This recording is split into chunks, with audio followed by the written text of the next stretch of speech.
The work that is behind me is a work that was fabricated here, and it was a loose idea I had for this exhibition, but I didn't know how the work would be completed until I got here.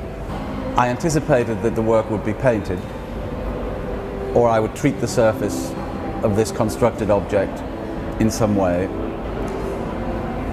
and then decided, seeing it in the space, that it wouldn't be painted, and that the addition of this small towel would complete the work.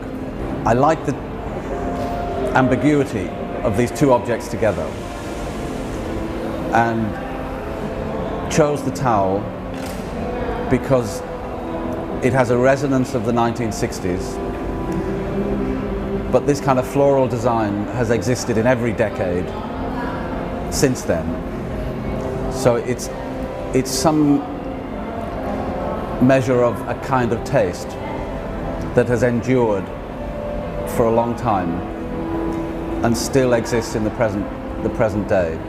And simply by placing the towel onto this constructed object gives it a certain kind of intentionality that makes the object considered, but at the same time it remains a very casual object. And I like that play between something that's very casual or accidental and something that is very intended. I think the idea of fragility for me in the work that I've made for this exhibition revolves more around how the works might reveal themselves, or how they may have meaning as objects. I don't necessarily take the idea of fragility or monumentality literally, but the idea that something might be ambiguous, or its meaning or how one understands it might shift depending on the context or the rest of the exhibition, is, I think, related to the idea of fragility. Something that might not be so fixed as in the literal sense of a fragile object. I'm more interested in the idea of the fragile as something that might be movable or difficult to assess. I quite like the idea also, if one thinks of monumentality in relation to the history of sculpture and the monument, which has existed throughout time, and the possibility of making something that might connect with that tradition, but at the same time could undermine that tradition or contradict that tradition. I think that again is not such a literal understanding of the monument or monumentality, but is a position that one might consider in relation to that history of large upstanding objects. The object that is also untitled in the exhibition is a very tall object, but it's a rather dumb, stupid object at the same time.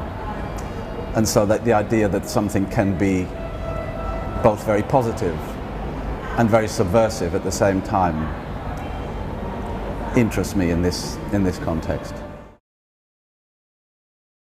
I think the most interesting thing about the exhibition is being in Bangkok, which is such an extraordinary city in relation to other cities I know,